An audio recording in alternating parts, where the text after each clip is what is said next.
అన్ని విగ్రహాలు రాని. స్వామి శరణమయ్యప్ప. స్వామి వాళ్ళ ఇంట్లో పోయి ప్రదక్షిణం చేసుకొని ఈ పసుపు నీళ్ళు చల్లండి. రమేష్, కిరణ్, మీ ఇంట్లో నుంచి వచ్చినట్టు దేవుడు ఇంట్లో పోయి దేవుడు మూల దండం పెట్టుకొని రాండి.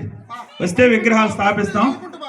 పోండి. స్వామి స్వామి స్వామి అయ్యప్పో స్వామి అయ్యప్పో స్వామి శరణం అయ్యప్ప శరణం భగవాన్ శరణం భగవతి శరణం.